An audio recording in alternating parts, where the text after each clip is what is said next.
മറ്റൊരു പ്രധാനപ്പെട്ട വാർത്തയിലേക്കാണ്. Thiruvananthapuram മംഗലപുരത്ത് KSRTC ബസ്സിലേക്ക് crane ഇടിച്ചു കയറി. ബസിന്റെ മുൻവശത്തെ ചില്ല് പൂർണ്ണമായും തകർന്നു. മുന്നിൽ യാത്രക്കാർ ഇല്ലാതിരുന്നതിനാൽ ആർക്കും പരിക്കില്ല. ഉച്ചയ്ക്ക് 1 മണിയോടെയായിരുന്നു അപകടമുണ്ടായത്. സർവീസ് റോഡിൽ നിന്ന് വന്ന ക്രെയിനാണ് പോത്തൻകോട് ഭാഗത്തേക്ക് പോവുകയായിരുന്ന ബസ്സിൽ ഇടിച്ചത്.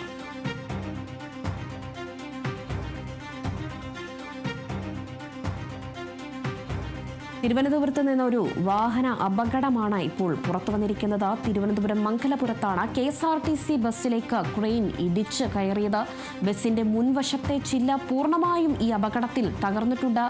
ഏതായാലും ബസിന്റെ മുൻഭാഗത്ത് യാത്രക്കാർ ഇല്ലാത്തതിനാൽ വലിയൊരു അപകടം തന്നെയാണ് അവിടെ ഒഴിവായത്. ആർക്കും പരിക്ക് പറ്റിയിട്ടുള്ള എന്തായാലും ഡ്രൈവർ ഉണ്ടായിരുന്നു. അദ്ദേഹത്തിന്റെ ആരോഗ്യസ്ഥിതി എങ്ങനെയാണ്, അദ്ദേഹത്തിന് പരിക്കുകൾ പറ്റിയിട്ടുണ്ട് എന്നൊരു കാര്യത്തിൽ വ്യക്തതയില്ല. എന്തായാലും മറ്റ് യാത്രക്കാരും തന്നെ ബസിന്റെ മുൻഭാഗത്ത് ഇരിക്കാത്തതിനാൽ വലിയൊരു അപകടം തന്നെയാണ് ഈ ഒഴിവായിരിക്കുന്നത്. ഉച്ചയ്ക്ക് 1 മണിയോടുകൂടിയായിരുന്നു ഈ അപകടം സംഭവിച്ചത്. സർവീസ് റോഡിൽ നിന്നും വന്ന ക്രെയിനാണ് പോത്തൻകോട് ഭാഗത്തേക്ക് പോവുകയായിരുന്ന ബസ്സിൽ ഇടിച്ചത്. എന്തായാലും അപകടത്തിൽ ആർക്കും പരിക്കില്ല എന്നൊരു വിവരമാണ് ലഭിച്ചിരിക്കുന്നത്. മറ്റു വിവരങ്ങളൊന്നും തന്നെ നിലവിൽ ഇപ്പോൾ പുറത്തു വന്നിട്ടില്ല.